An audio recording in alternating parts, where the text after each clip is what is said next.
today I'm joined.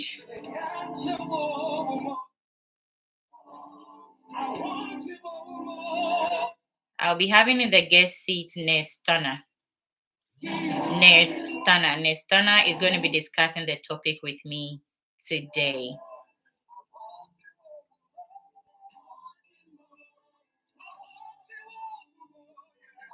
Good. Great. So just before we start, I'm just going to give a short overview of the changes that has gone on in terms of the UK immigration rules from 2024 up to date, July 2025. So there's been multiple updates. There has been multiple updates. Sometimes you go like, oh my God, you read this, you are done with it. And then the following month, the following week, the following day, the following hour, there is another change in the immigration rules, guys. So from February to April 2024, there was a refined rules covering the student visas, family settlement, and the skilled worker route. That's paying maintenance funds and the English proficiency test. And then in April 2024, there was still some changes to the skilled worker general salary minimum salary wage. So the skilled worker general salary minimum increased from £26,200 to £38,700 per year. And again, there was an introduction of the immigration salary list and adjustment to the shortage occupation list. In September and November 2024, guys. If you just joined in, today we are going to be discussing the new UK immigration rules. The new immigration rules that was released by the UK Home Office on the 1st of July 2025. RNPs, I see you. Fina, I see you all. If you just joined in, you are most welcome. Do well to keep tapping on the screen. Share the live so that TikTok can recommend it to people. There are lots of you who are already in the process of migrating to the UK to work as nurses, internationally educated nurses, or midwives. Some of you are done with your CBT. Some of you have got your OSCEs already booked. Some are yet to even start the whole process. Some are at the verification stage in their home countries, and they are wondering, are we able with the new immigration rules, the situation, are we able to still come over to the UK to practice? So today I've got with me here Nurse Stunner, who is in the seat, and we are going to be discussing this topic. Guys, I just want to keep putting across this disclaimer that we are not immigration advisors, guys. We are registered. He is a registered nurse. I am a registered midwife, currently practicing in the UK, and we are here to discuss questions that we can answer, topics that we can, discuss to clear some of the doubts, to clear some of the questions that are going on in some. I mean, you know what I mean. So, Nestana, I was just giving welcome, Nestana. Bless you for giving us your time. Thank you. The king of TikTok life. Pressure. So I was just giving a quick summary of the multiple updates, the multiple UK immigration rules updates that has gone on from February 2024 till date. So where did we get to? So we got to September and November 2024. So further rules, tweaks to appendix changes relating to students, family visas, NARIC, Ukrainian schemes, etc., came up in September and November 2024. And then in 2025, this year, March 12, 2025, there were updates to the visitor and electronic travel authorization rules. And then in June and July 2025, precise 24th June and 1st July 2025, there has been a statement of changes. That's the HC 836 on 24th June, and then the HC 997 on 1st July laid the groundwork for upcoming reforms. So on 1st July 2025, there was a publication of formal changes to immigration rules, and there is still an anticipation that in 2026, there may be still more, new stuff to come up, which is example, increasing the years the years you need to attain before getting your ILR. Currently, it's 5 years, but there is anticipation that it could be increased to 10 years. So, Nestana, you are welcome. Thank you very much for having me. Thank you. You're most welcome. Let me try to increase my volume so those on YouTube can hear you. Great. Wonderful. Come again. Papanes is giving me trouble in the comment section. Oh, really? I think I have left the comment section for some time now.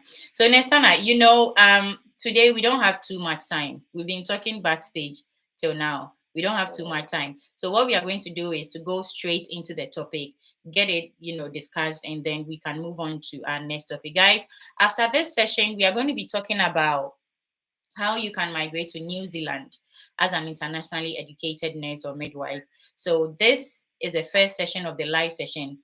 We are going to be discussing the new UK immigration rules, all right, and how it affects us as internationally educated nurses and midwives. So if you've got any questions, you can pop it in the comment section.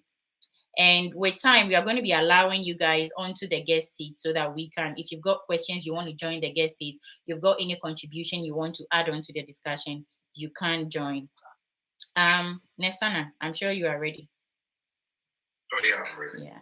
Can you please give us a brief introduction about yourself?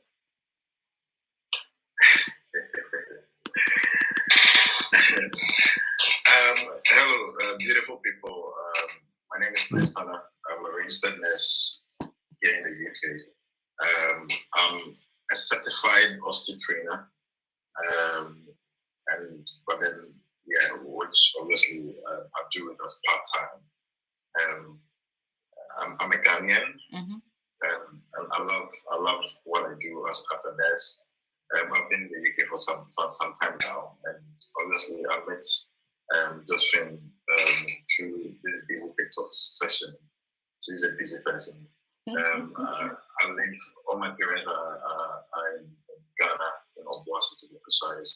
And thank you for having me and for giving me this opportunity to share my experience. And I've been a nurse in Ghana for about 5 years, and then in the UK for almost 4 years now. So I think I have back about 9 years of experience. And I've been in the TikTok space for a long time. When I came to UK in 2021, I started this TikTok, and then obviously because it's Ghanaian games, we try TikTok not work with this page. But you are back again. That's when I got an opportunity to impact a lot of people to the glory of God. At least I've been able to help about 320 people to go to the UK through the COS process, trying to help people with my TikTok, my YouTube page, and other things. I've been able to help about 400 people with OSCE through some companies and through personal one-on-one interaction with people and through private session with people to help people to attain their OSCEs and become registered nurses. People who were carers become registered nurses, and they've been able to stand on their feet. And that's what we love to do. That's what we love to see people to gain. And that is in short. Thank you. You are loaded. Nestana, you are just loaded. Guys, please, as he said, he's on TikTok. If you've not yet followed Nestana, make sure you are clicking on the plus button on his profile. Follow him because he's got content for you. Adult nursing OSCE, certified trainer, supported people. Those of you who are on your way to the UK via the self-sponsorship route, Nestana has got you. So make sure you are following him. All right. Great. So Nestana, how have the UK immigration policies evolved in recent years, especially concerning healthcare professionals? I think I don't know. I want to ask, do we speak specifically English or just have to blend? The thing is, there are people from the comment section. You can see some are from Rwanda, from other countries, so that everybody can benefit. That's fine. I think that the UK immigration system has evolved consistently from the time we entered, when there was Brexit, and then a lot of European Union people left the UK and went to do their own thing. It opened a pathway for people from Africa, specifically Ghana, Nigeria, Kenya, to enter to the UK through a route which is called a skilled worker visa route. And obviously, as some things are spoiling, some things are also becoming a blessing to some people. So it gave us an opportunity to enter the UK. And from that time, things were just on the path of you writing your IELTS, you writing your CPT, get an employer, get an employer to sponsor you, bring you to the UK through a certificate of sponsor route. Once you have a certificate of sponsorship and then you enter the UK, it was good for you to actually sit for us to get your opinion and then start working. So that was a good opportunity for most nurses who did not have vis-a-vis uncles who were in the UK, aunties who were to give them visiting visa and tourist visa. It's impossible because some of us, we will never have stepped foot in the UK if not for our profession. It's not got any ancestors who are living in the UK. So this pathway was an important pathway that was a blessing in disguise for a lot of people who live in Nigeria, who lived in Africa, to say. So the pathway was that was the first pathway that we used. And then coming into sections, we know that the world is filled with politics. So it's not just you coming online to say that we have shortage of patient list of people who companies who are short with people, and you need a lot of people to come in the pathway. And now it turned from that way to become politics. So people were now looking at the influx of Africans, of different people from the Philippines to the Nepal, to the Africans, to everybody from different parts of the country coming into the UK, filling the UK with a lot of people, and then asking why so. And so there was a lot of discussion about if it was even eligible for people to stay here, because the UK people said that they had the technical know-how to run their own country, to fill in the care routes, to fill in the nursing space, to fill in the IT space, to fill in the consultancy spaces, the doctorate spaces. So they wanted all immigrants out of the country. So we were fortunate to come in a different route, but then it became a bit tighter because of politics. So every politician who came on board had a different vision and had different manifesto to speak to the people of the UK, saying that I'm going to tighten the immigration system. So the immigration system became a whole loophole, a whole big opportunity, and a whole manifesto for the people in the consecutive and other places to come and then tell people that or the neighbor to say that this is what I'm going to do when I come into power as a politician. And so it now changed from you coming into the camp freely with just sponsorship to now people doing self-sponsorship, which was a huge tax on a lot of people, because if you're doing self-sponsorship, you need to look at putting monies together. Now, you as a nurse, you writing your IELTS, which was very expensive, you writing your CBT, which was extra tax to you. Now, finding an employer was a big hurdle, because you're not going through a short stage where you get an employer to say that, or agencies to even come into your DMs and your emails to ask you, have you found your IELTS and your CBT?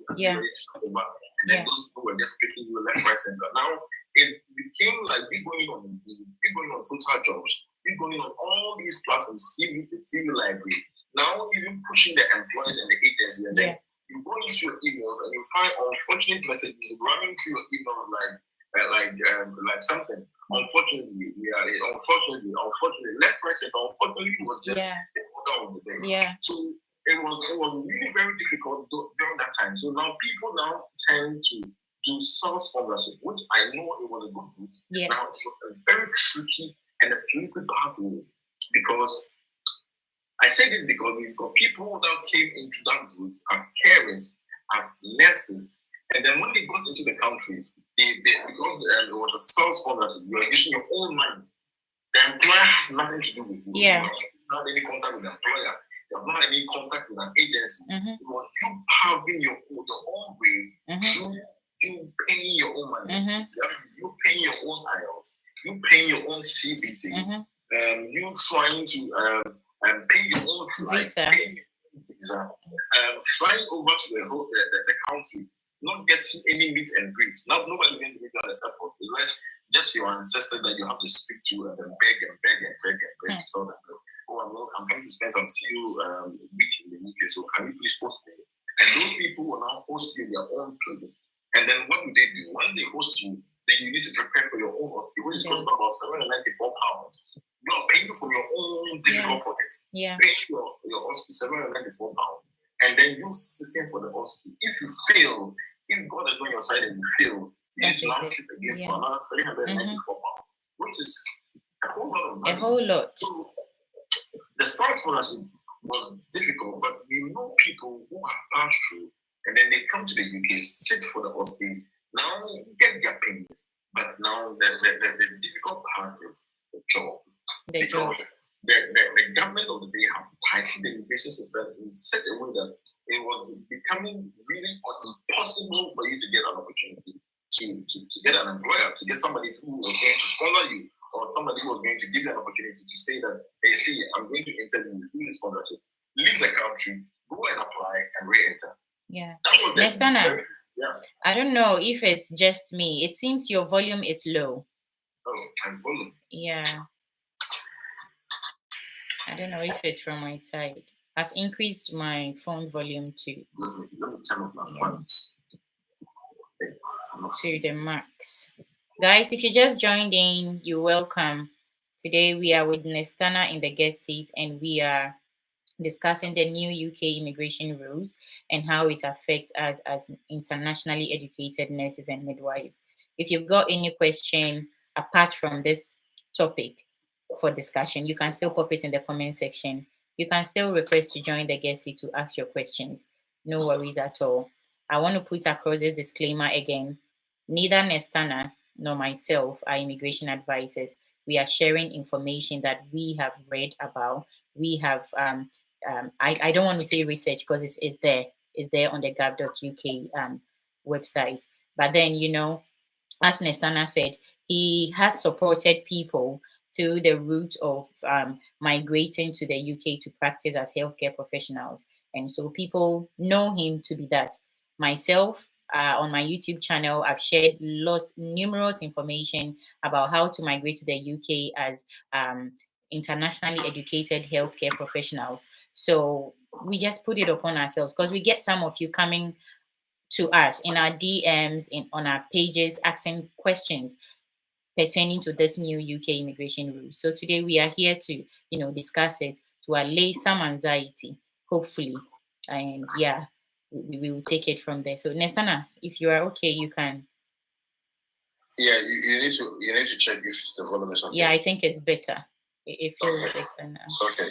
So as I was saying, we've actually gone through a revolution where we actually felt that the UK immigration system have become very tighter, because now people were now coming into UK with self-sponsorship, where they've gone through tough time when they've come into the UK, done their OSCE, got their CBT, but then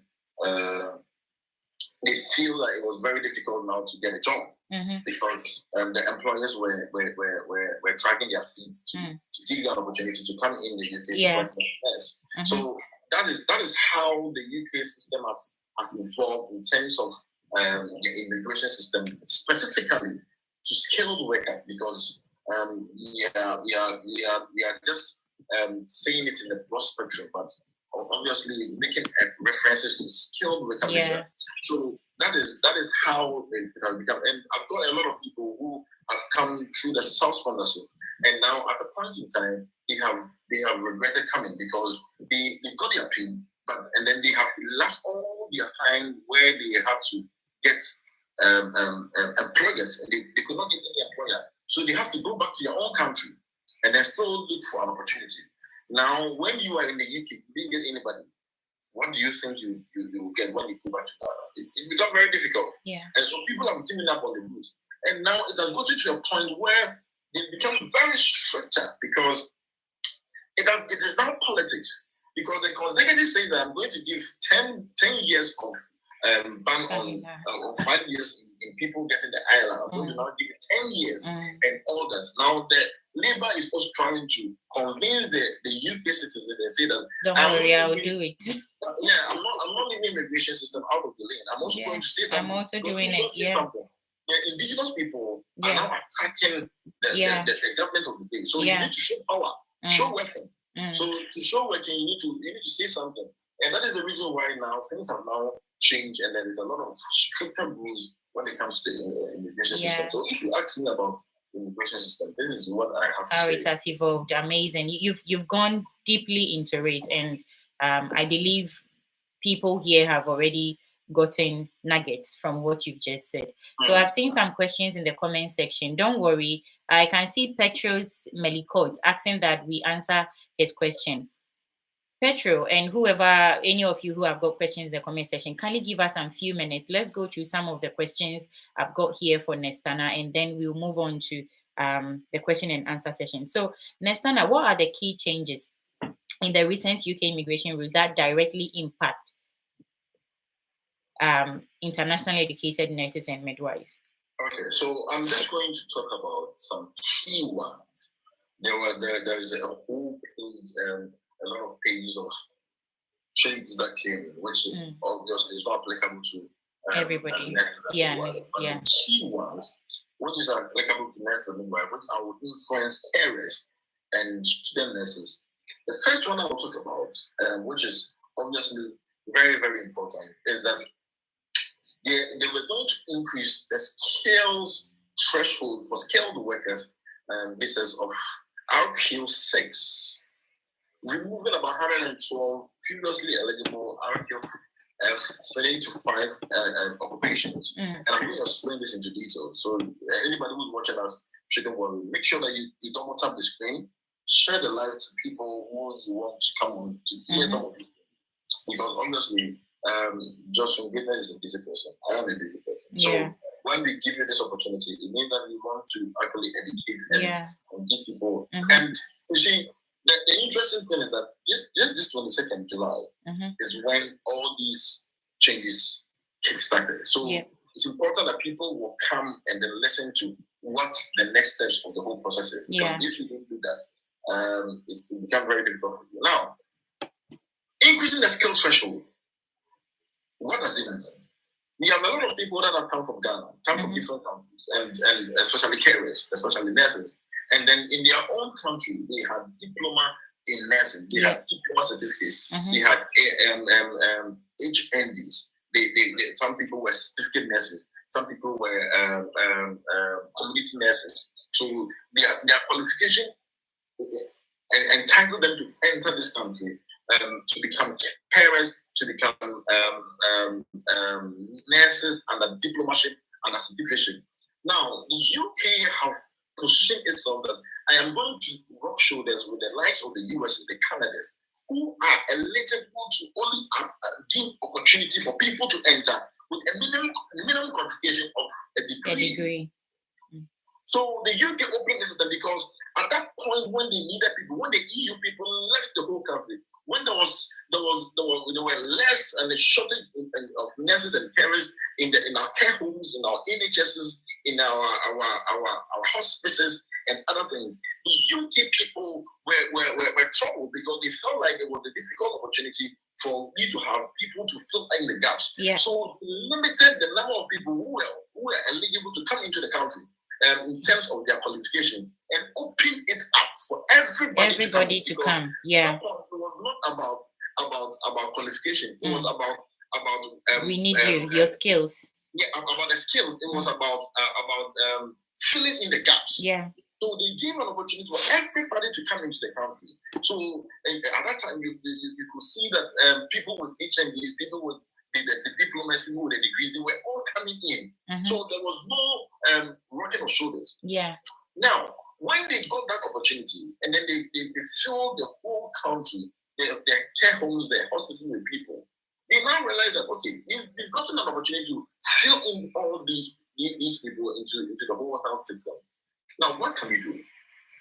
Now, when they got what they wanted, they are now telling us that if you want to enter this country after 22nd of July, what we expect you to do is not to do anything, but to position yourself in such a way that your certificate is actually giving you an opportunity to enter the country. So the minimum qualification that you can use to enter this country, called the United Kingdom, is going to be not a diploma, but a degree.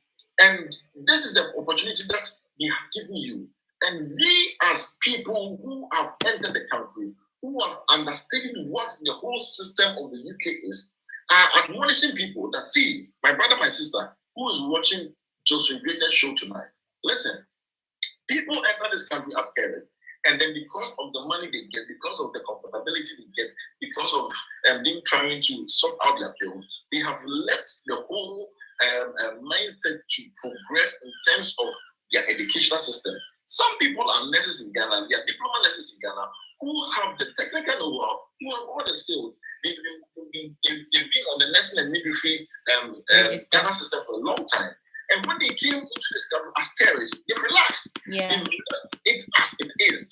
They are not in any way or form trying to pursue their career to become nurses. So with that, Nestana, I would encourage people. I was live here with the business, and he has benefited from the UNICAF scholarships. So if you are a diploma nurse or midwife, you are already in the process of, getting your NMC UK PIN. I wouldn't say that, because you are a diploma, so just let it go. If you're already in the process, you can get a degree. UNICAF is giving scholarships, all right?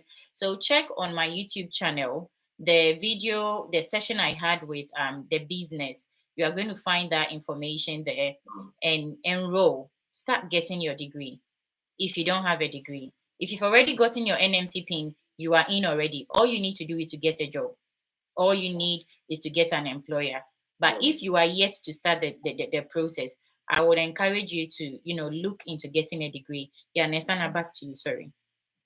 So we are just trying to see when we come here. Because the reason why just getting us getting this page is just want to educate and to enlighten people about the thing that we get first-hand information and then people do not get. So we come here just to educate everyone and just to enlighten people and encourage and motivate people that listen.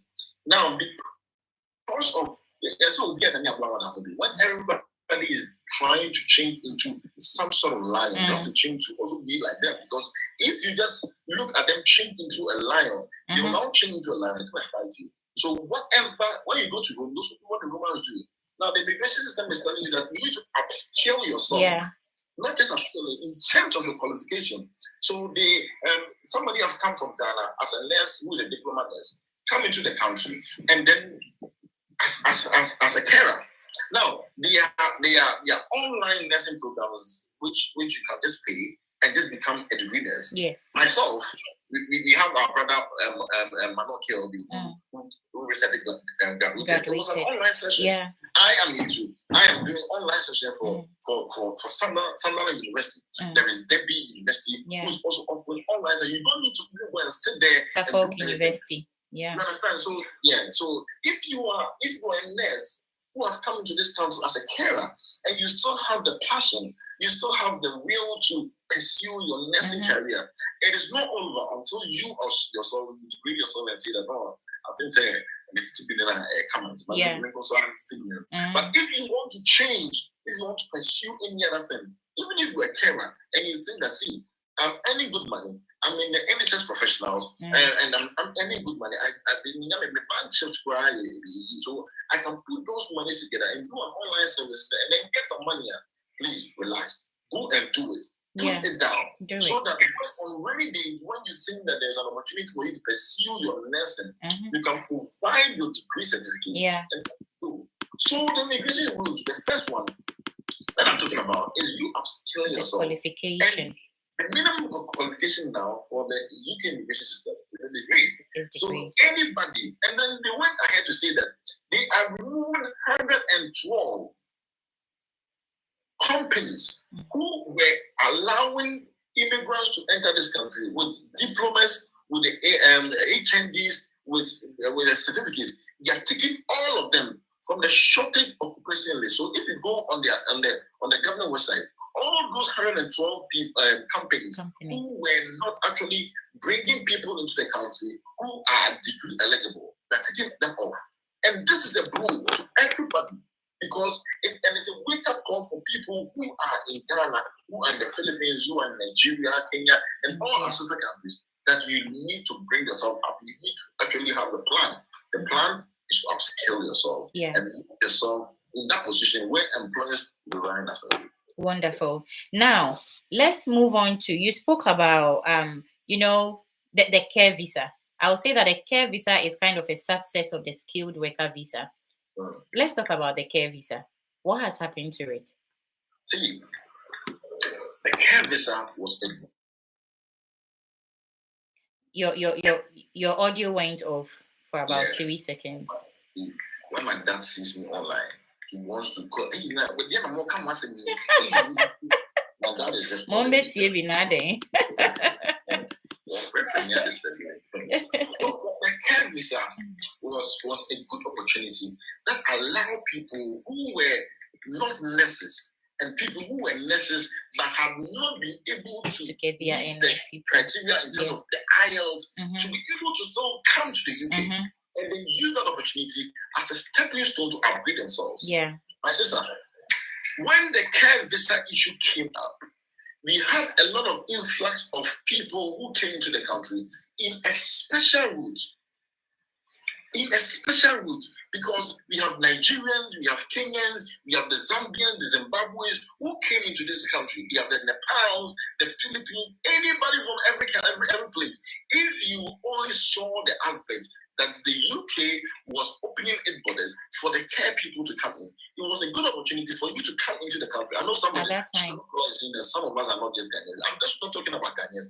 I'm talking about everybody. I guess it was because I asked you about your audio going off, and we spoke that 2 seconds. So during those processes, we felt that it was a blessing in disguise for a lot of people to come into the country. Now, what happened? We also felt that at that point in time, when everybody was coming in, we got people who were using that medium to extort some sort of funds from people, because the government of the day, which is the HRMC, was giving employers an opportunity to use their licensing as a company to raise sponsorship, to bring people from the overseas to come and help in their health sector system, because there were the domiciliary system which offers door-to-door services to residents. They were suffering because there are people who are in the homes who need patching, who needs their wounds to be dressed, who needs their insulin to be given, who have no they don't have no family, anybody around. That was the domiciliary system was in crisis. The care homes were lacking carers, and then the people in the UK were not eligible. They were not happy to go through this system. They were not happy to actually put themselves into that process and become carers. So the care route opened an important way for people to come into the country, and that is how people got into the country. Now, the other side of it was that people were using that media to extort a lot of, and this is not just me saying it. There are documentaries on BBC, there are documentaries on other people's social media handles with evidences of people who were taking huge sums of money from people just to bring them to the country. And then, my sister, the difficult thing about it is that they will take huge sums of money, bring you to the country, and then you got less. Either you got no employer, or you got an employer who is just only happy to offer you 20 hours of a shift. can you live in a country where you are offered 20 hours of a shift, and then your bills that you are supposed to pay is even more than the money that you are offered, you are being given at the end of the month? Yeah. How will you survive? You've got people in your home country who are asking you to send them money to plan their wedding, to plan their funeral, to plan their wedding. You understand? To buy their wigs, to help them buy their cars, and then to help them build. And their businesses. You understand? When the nurses see that you have come, what guys in the UK? Please, can you send them? So all these people do not know the pressure you are going through. They do not know that you are just having 20 hours. And even that 20 hours, if you are not careful, you do not get that 20 hours in a week. Sometimes you get some few hours. I know of a company that brought a lady here in the UK. And then out in the week, she's brought people who are more than the clients that she has. So in the day, she now has to share the hours. Have to share the hours. Yeah. So if it's 24 hours and there are 24 people, 1 hour. And on top of that, too, some of the employers were exploiting the employees. You know, you are on a COS. I gave it to you, so you know. So if you have 1 hour a week, how much are you going to earn at the end of the month? And then your rent is looking at you and smelling at you like £400. So you put all these two together, and then you think that no, this is not really worth it, because I feel that I am in a country where I need to make it, but in a country where I'm going through a lot of depressing moments, because I am not making ends meet. I'm not able to build the mansion I said I was going to build in 3 weeks, because we have promised our family that we are going to build duplets, we are going to build mansions, we are going to open factories in Ghana in 3 months. And then I come here and I'm getting £20, not £20, 20 hours just a week. You understand? So it was a difficult session. And then we have a lot of people who were even fixing, because one day somebody called me and said, next time, can you please do an application for me, because I want to come to the UK. I've got somebody who will give me a series. I want to start applying. I want to come to the UK and other things. And then I take it serious. Go through the UK immigration system. Try to apply for the person to get a visa. And then the COS the person was offered was fake. Meanwhile, this person paid a whopping sum of £17,000. So all these things come into being. Maybe the UK government felt like I opened my borders for people to come in with a good heart and with a good will. But the intentions of people exploiting money and taking money from people and making them come to suffer in this country, becoming a burden on other people was so much. And so I'm not going to allow this meeting. I am closing that chapter. That was where I was coming I'm not to. going to allow anybody to enter. So now, if you are here and listening to myself and Joseph Greenland, we are telling you that the care route, the care sponsorship route, that people are coming to the UK from overseas has been closed up to further notice. However, what date was it closed? Just so that people get to know. So from the 22nd of July. 22nd of July it was closed. Yeah. And you can never come to the UK with it. So if somebody in your DM, in your WhatsApp, is telling you that I have care work, COS for you, is a lie. Please. Yeah. Please. And you are outside the UK. You are not in the UK. That's why I said, however, it's still open for people who are within already conference of the UK and who need a switch.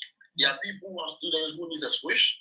There are people who are carers who are already in the UK, but are doing 20 hours, and their employers' sponsorship have been cancelled. Yeah. All those people, you are eligible to apply for inward switch.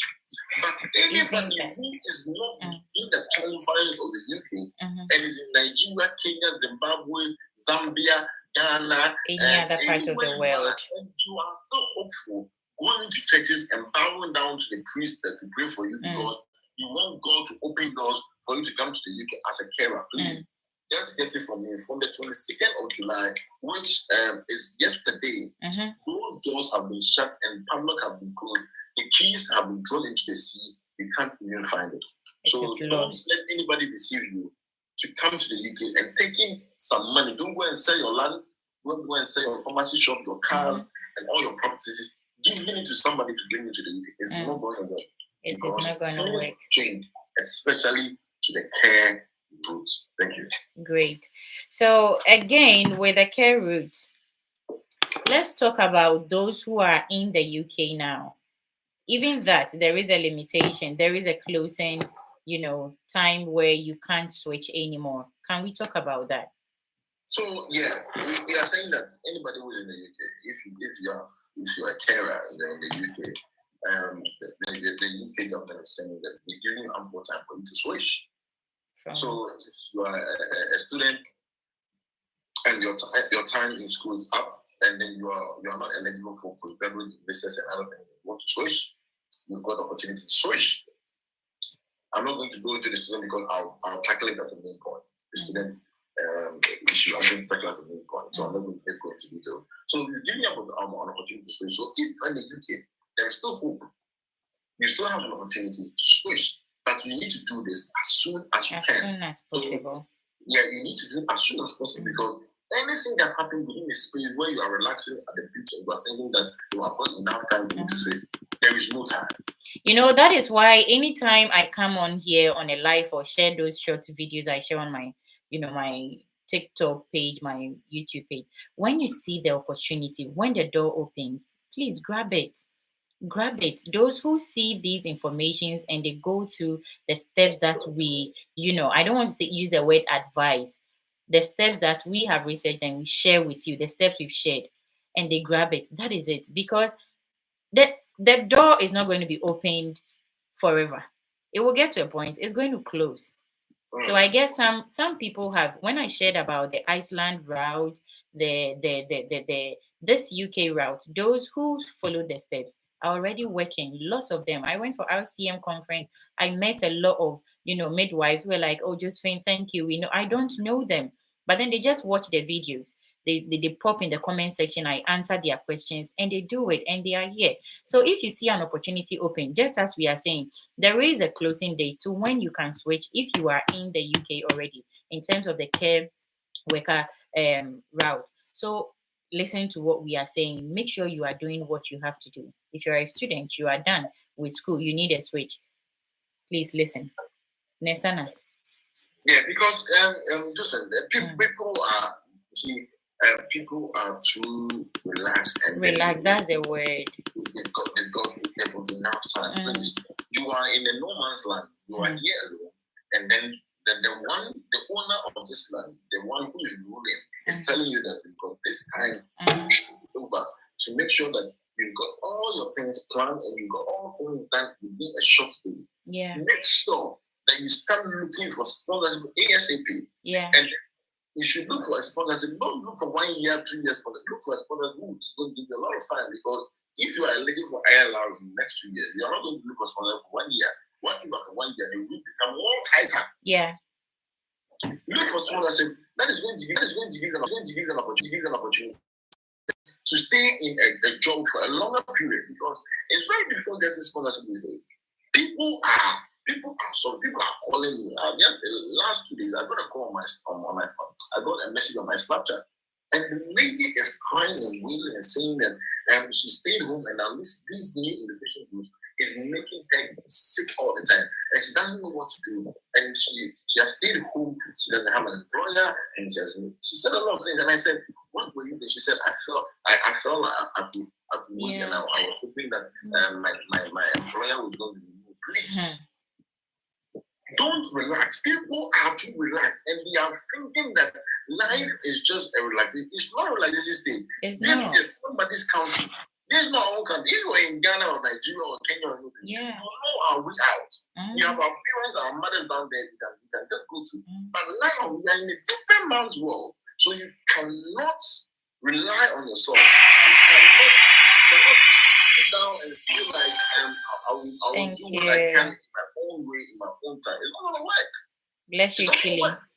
So please, we are just entreating each and everyone. If you're a carer and you are listening to us, if you're a carer and you are listening to us now, make sure that you are, and then you think that the place that you are changing over.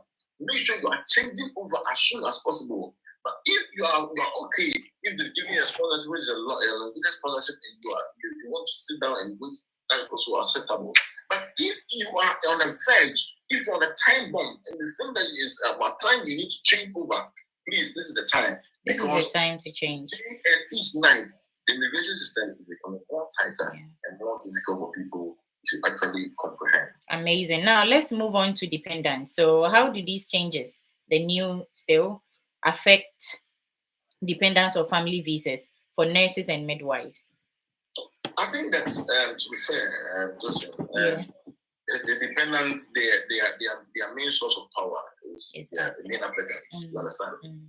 Yeah, the main applicant. So if the main applicant should be the focus, the prime focus. So if the main applicant is secured, the dependent is safe. See, most of the dependents, when they sleep, they don't really, they are even saying it because they don't really matter.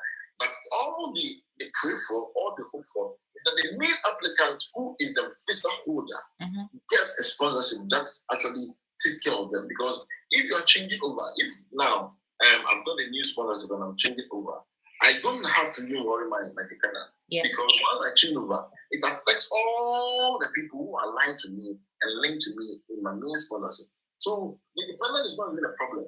The main problem is to get an applicant who is able to get a sponsorship to secure all the applicants. So the dependents should not have any problem. The only difference is when your time for the first US is up. Example, as you're coming from Ghana, you give it 3 years. Now, after 3 years, if you want to change over, if they're giving you a new sponsorship, that is when you need to actually do another application for all dependents. And that's where a dependent should start crying or should start worrying.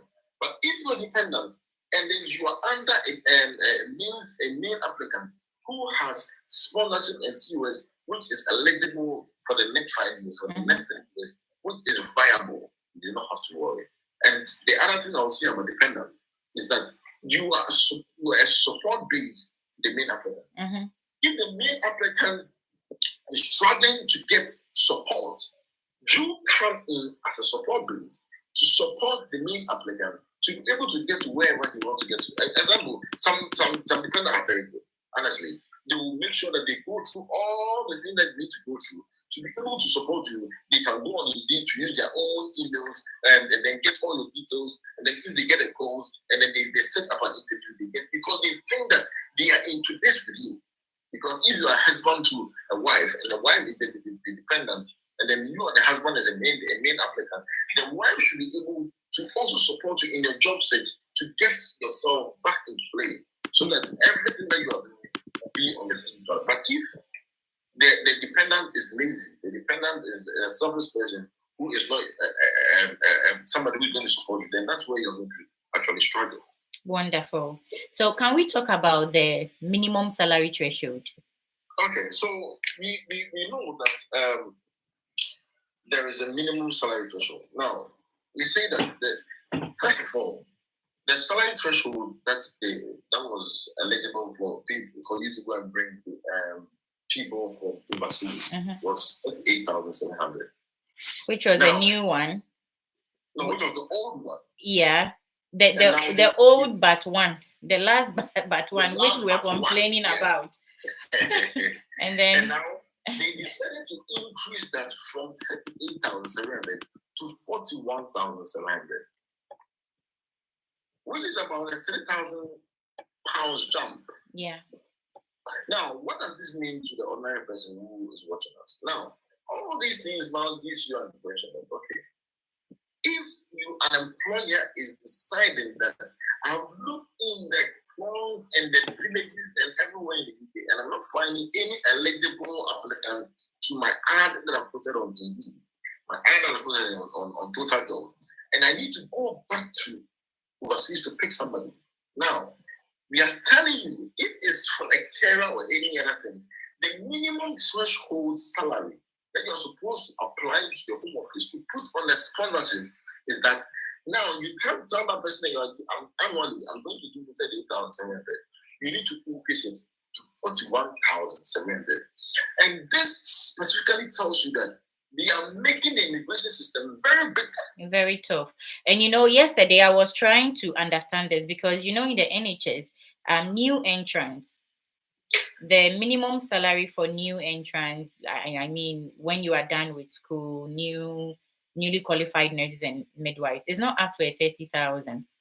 So yesterday I was looking into this new minimum salary threshold, and it stated that if you are a new entrant, say you are a newly qualified nurse, you are a newly qualified midwife, then there is an exception for you. But within the next 3 years, your employer should be happy to increase your salary to this new minimum. And again, I'll say we are not immigration advisors. We have read about these and we are sharing this information with you. On YouTube, this live session is being recorded on YouTube. I'm live on YouTube as well. And I'm going to pop the new immigration rule, the link to it in the description section of the replay on YouTube. So if you want to read, it's about 138 pages document. You can, if you want to sit down and read it, understand it, it will help a lot. It will help you a lot. So you can find the link to that document in the description section of the replay on YouTube. Yes, Nestana, sorry, you were saying. So this is just to say that if an employer wants to come and say, I'm going to get somebody, I'm looking in the UK, look everywhere, I can't find the eligible applicant who is viable for this ad that I put out there. So I want to go to Africa, to go to anywhere to go and pick somebody. Now, like a carer, this is the minimum. The minimum is 41,700. Now, listen, the reason why an employer will not do that is that now, when he decides to come and pick you from Africa, he knows that one, I need to make sure that I have applied for your visa. I have gotten at least 1 month of accommodation plus deposit for you, paying council tax, paying utilities, paying rent. 2, I've been able to book your flight from wherever you are coming from. I'll book a taxi for meet and greet. Now, putting all this money into context and at the same time paying 41,700, no employer would want to put himself into that case. And adding to it, I need to bring another COS, putting into context health surcharge, which has increased about 2 or 3 times within last year. So if you put all these money together, the common employer who has a care home of about 12 residents, who honestly needs a carer, will not put himself in that jeopardy to go and bring a carer where he's going to spend more than what he's going to get from a carer. So you then tend to look within the UK and find somebody who he can actually employ. And that's the reason why we are telling you that the care route is totally shut. It's shut. Yeah. It's shut. So Nestana, now let's talk about real life. So right now we've talked about, I think, the 4 main parts of the new rules that affect nurses, midwives, carers, and all of that. What should people do? We've talked about the increase of the qualification from diploma to degree. We've talked about the care route being closed. We've also talked about the minimum salary threshold. And, so what would you have advised people to do? Those who are already in the UK, one thing that I want to say is I've seen in the comment section, somebody commenting that I have my PIN already. I'm already in the UK. I've been applying. I'm not getting a job. The thing is, first and foremost, previously, even before this whole change of immigration rules, when the sponsorship route was even there, and recruiters were coming into people's home countries to get people, it wasn't that easy, because one vacancy is out to the whole world and everybody is applying for it. Not to talk of now, where the immigration rules have been tightened, where jobs are limited. So if you've got your PIN, what I would say is that you need to pay attention. It's not just about you getting your PIN. It's not just about you passing your IELTS, your CBT, and all of that. You need to also pay attention to your CVs. You need to pay attention to your supporting statements, because the job vacancies has also decreased drastically. because now the government is focusing on staff retention as well. Do you get me? So jobs are limited. So you need to up your game. If you've been applying for jobs once in 3 weeks, you need to start applying more. You need to keep an eye on Indeed, on track jobs. I'm surprised, I felt that there were no jobs, but then when I look on Indeed, there are still job vacancies there. There are jobs. There are jobs in the NHS, in the private sector. There are jobs there. You need to apply. You need to up your game in applying for jobs. You need to up your game in vamping your CV. That said, when you go onto my YouTube channel, Just in Greatness TV, the link is in my TikTok bio. There is a video there that can help you a lot on how to, the CV that helped me get my job here in the UK. It will help you a lot. There are videos on how to create a good supporting statement. There are videos on how to create a track job account where you can get jobs. And then I'll also advocate that make sure you are joining my Telegram page and channel, because I do share job vacancies from track job, from Indeed, anytime I get a notification on that page. There are some of you who are asking for my personal contact number. I don't share my personal contact number here on social media, on TikTok. How you can get in touch with me easily is a Telegram page and channel. And when you get there, there are job vacancies there. When I see them, I'm generous. I'm going to share it with you. You get me? If I've got the notification, there is no point in keeping it in my email. What benefit does that do to me than for sharing it on the page? So please join it and apply immediately. Right now, as we speak, there are job vacancies. Nestana, I was at work. I saw a notification. I'm at work, so I am not touching my phone and all of that. At 4 p.m., I saw a job vacancy. And then by 5 p.m., when I closed, within an hour, the vacancy was gone. Why is it gone? Because the rate of vacancies have drastically reduced and people are applying all over the world. So the job that was put there and the deadline was about 2-3 weeks ago, within 30 minutes, 50,000 people have applied. So the recruiters have no choice than to put it down. So if you see those notifications, I would advise that you immediately apply for it if you can. Attach, swiftness to your job applications.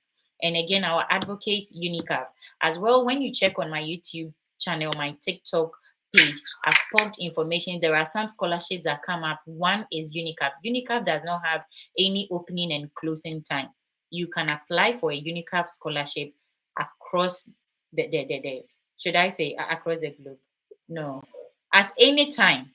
They don't have any closing time, any closing date. You can apply for it. All you need is to make sure your documents are ready. You've got the requirements. You apply for it and you are good to go. Push yourself up. Push yourself up. Move from the diploma, go to a degree. Do you get me? Somebody was asking, I don't want to go to any country where I have to write an exam. There are countries where you don't need to write IELTS and all of that. But today we are talking about the new UK immigration rules. If you are interested in getting information about any other country where you don't need to write IELTS, you don't need CBT and all of that, look to Iceland. There is a video I've recorded with Manuel Yeboah. It's on my YouTube channel. You should watch that video. There is a replay as well. Bahamas as well. You should go on there and watch all those videos. Those of you who have got your UK pins already, make sure you are applying. Make sure you are vamping your CVs. All right. Nestana. Hello. Back to you. Yeah. So as you said, I think that people need to look at and then see what we are saying, because whatever thing we are saying here is just for the betterment of everybody. See, you talk about the fact that people have got their pains here in the UK and they don't have jobs. Now, you need to look at what has actually caused that. Now, there's an influx of a lot of people. As you said, the jobs are not there like before. Yeah. The jobs are actually in scarcity. So if you want to actually get a job, you need to position yourself in such a way that when the employer sees your CV, your cover letter and other things, it's a very enticing for the employer to say, I need to set up an interview, because they do not have time. Make sure you structure your CV very well. Make sure you structure your cover letter very well. You put in the person specification. Yeah, it's very important because people who go in there, they are certain important person specifications that have been assigned to you specifically, but the person who in the general form. And then the employer will say that I do not want you, and then we'll look for another person. Yeah. Look at trying to revise yourself, trying to renew those things, input certain things, give it to another person to look through for you. Because most especially people are just self-believing themselves that, oh, Charlie, what I'm going to stop notch. That is so, yeah. But what is top notch for you is not top notch for somebody. It's rubbish for somebody. So give another person an opportunity to go over your CV, to go over your cover letter, and then show the person the type of job you are going to apply for, and then the person will look at incorporating all the person's specification in your cover letter. That is very important, and that's important thing that you need to do, because I must be honest, looking for a job here in the UK is not an easy task. It's not easy. Even when there were lots of jobs, it wasn't easy. Put your CVs on different sites. You don't know which one is going to call you. Yeah. Even as of now, I still get calls from CV Library asking that they put out an ad out there that I'm the best person for the job and other things. Meanwhile, I'm not looking for a job. Yeah. You understand? Because I have positioned my CV in such a way that I have sent everywhere. Somebody will just be on one side, on the Indeed side, and then we'll be looking for a job every day and see that there is no job. There is no job, yeah. What about total jobs? What about on the other side? Track jobs. What about going on carehomes.co.uk? What about getting the emails of the employees and emailing them? There are a lot of things. There are a lot of ways to kill a cat, but people are just sitting down and waiting for those times where agencies will be following us and be running after us, and we will not be responding to their emails, and then they'll be calling us from the UK, and we will not be picking up because you've got two people you want to go with, you've got two employers who you want to go with, and so you are not picking up any other agency's call. Those times are past and gone. It's gone. Now the time is for you to work out your own salvation with fear and trembling. You need to work out to get a way to get your own job for your own self. And that's why people are doing self-sponsorship. That's why people are contacting other CV writers and cover letter writers and saying, look through my thing for me. People are paying for people to go through to proofread their CVs for them. You understand? Yeah. You need to be versatile. Don't be. And it's not just for the UK. Even in your home country, wherever you are, South Africa, wherever you are, just. Do you get what I mean? It's not only about the UK. Make sure you are putting your CVs out there well. Get yourself prepared so that when the door opens, you enter. You are laughing too much. You're smiling too much. Tell your emoji to close it. Nestana, so what one advice will you give to nurses and midwives who are still looking at coming to the UK? Or those, there are still people who are already in the UK. People have spent money to get their UK RN pins. Please advise them. Your final words. My final words I'm going to give to everybody who wants to come to the UK is very simple. One, I'll tell you that the gates are not closed for international nurses who want and midwives who want to come. The gate is not entirely closed. It's not. It's taken and clear. The gate is totally closed for care route people. Anyone who wants to come to as a carer is closed. So for nurses and midwives, one, if you think that you want to come to an employer who wants to come, you need a lot of grace that an employer will now use as you need to come and take you from. You need a lot of grace. So what I expect you to do now, do a lot of applications. Get your PIN first. You do a lot of applications. Yeah, get your PIN first. Now, getting your PIN is not just to get your an employer to bring you. Try the self-sponsorship. Yeah, to get your PIN. Nestana, to be honest, the thing is that sponsorship route, is it there? It's no longer existing. It doesn't exist again. So all you is the self-sponsorship route. I get people getting in touch with me and asking, Josephine, I've written my CBT. I've been applying and it keeps coming back as unfortunately nobody is sponsoring me to come over to write the OSCE. that sponsorship, unfortunately, I don't think it is there anymore. I've not heard of any NHS trust or any. In fact, the care route is gone. It's not. I've not heard of. I don't know any NHS trust that is employing people from overseas, sponsoring them to come over to ride their OSCE. So currently, it is a self-sponsorship route. Even those people, even those people who are in the UK, who are carers already in the UK, who wants to actually upgrade themselves, they're still finding it difficult to get jobs. Yeah. So don't stay back home and expect that somebody is going to sponsor you to come ride the OSCE. No. You need to come and ride the OSCE. You need to get your PIN so you can put yourself out there on the market to compete to get a job. Then now you can proclaim yourself out there. You can think on things and see that, okay, I'm going to try as much as possible to get somebody to because if the person sees your CV and know that, oh, UK PIN is already gone. Then if the person knows that in the company's mind, I'm not going to spend another money trying to tell this person to write OSCE and other things. The person knows that I'm going straight to bring in this person to So you need to help yourself now. Now is not the time for you to look for jobs here and there and then without PIN. Yeah. You understand? So nurses and midwives who are in Ghana, who are in Nigeria watching us today, who are in South different Africa, wherever they are. Seek first the kingdom of UK by coming in a self-sponsorship group and getting your PIN. Yeah. Once you get your PIN, all other doors will follow. All other doors will be open for you. And when I talk about all other doors, which is inclusive of all other doors, including you getting a sponsor from an employer who knows that you already have your PIN. There are people in my community who are still getting jobs.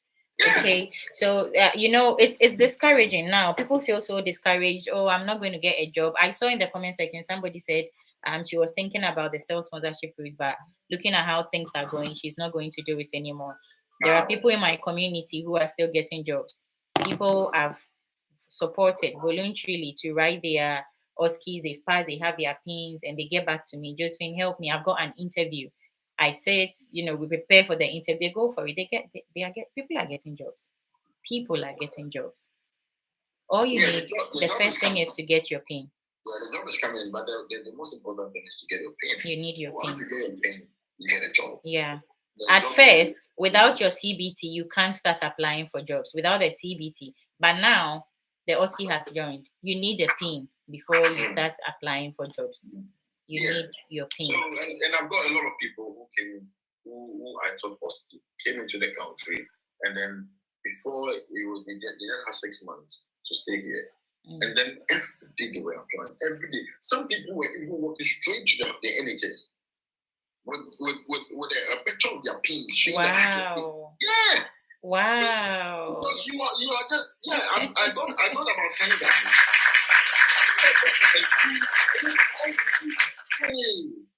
Wow. We've gone to 5 hospitals, we've gone to 5 NHS. When? Is it recently? Yeah, recently. Wow. And they were entering into NHSs asking for HR group, and then showing their PINs to them and saying that they are available for job. Give us a job. I'll clap again. Got sponsorship. Flew out of the country, went to Ghana, reapplied, re-entered. And came back, yeah. The main thing you need is your sponsorship. I saw in the comments that somebody was like, I've gotten the PIN, I've come over, I've written the exam, my visa is expiring. If you came into the country to write your exam, your OSCE, then most likely you are on a visit visa. After your OSCE, you need to go back because with that visit visa is a visit visa.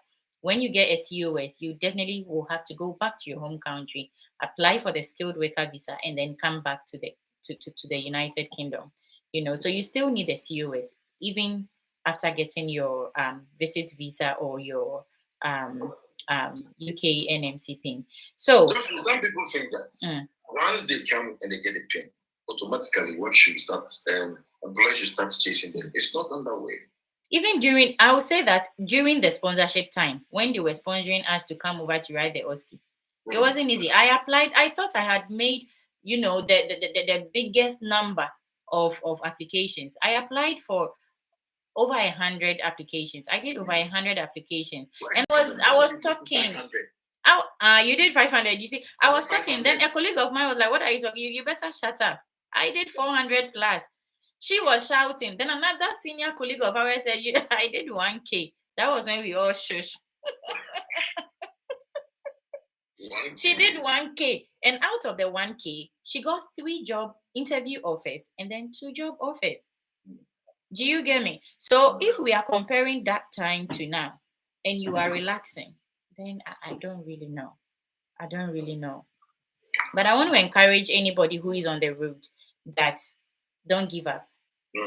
The UK has not closed totally the skilled worker visa route. The UK is still employing internationally educated nurses and midwives.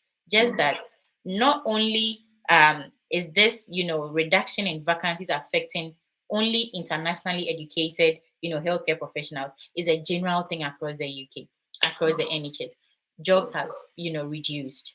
Job vacancies have reduced. That is just it. So you need to vamp after you gotten your PIN, you need to vamp your CV. You need to look into how best you can apply for your jobs.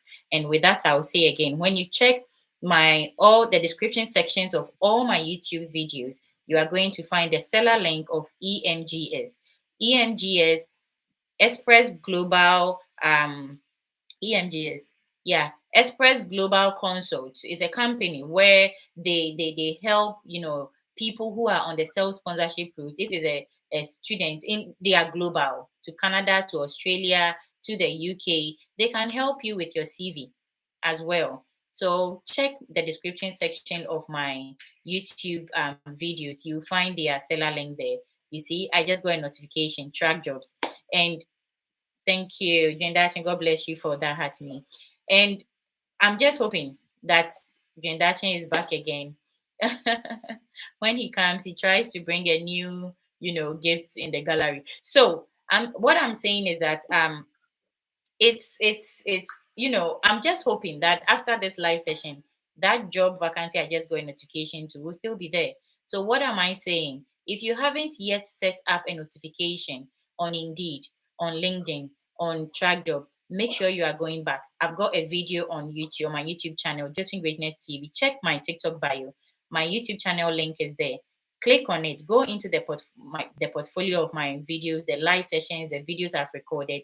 You should be able to find that video, how to create a track Indeed, account. Set up a notification. Set up a notification, and you are going to get, job notifications. When you see those notifications, immediately grab it. Okay. There was somebody in the comment section, Nestana, who was saying that he's interested in working abroad. So today we've talked about this. Can we shift onto the how do you call it? How they can work in New Zealand? How people can migrate to New Zealand? So I think that migrating to New Zealand, and I'm going to base my kindly give me a second. I'm coming. Those on YouTube, thank you so much for joining in. I can see you there. I hope this session helped you. If you've got any questions, you can still pop it in the replay of this live session. I'm going to end this session now so we can move on to the next topic for discussion. So it was really nice, having you here on YouTube. If you've not yet subscribed to the page, make sure you are subscribing to the channel. Hit on the notification bell so that you don't miss any of my live sessions or my videos.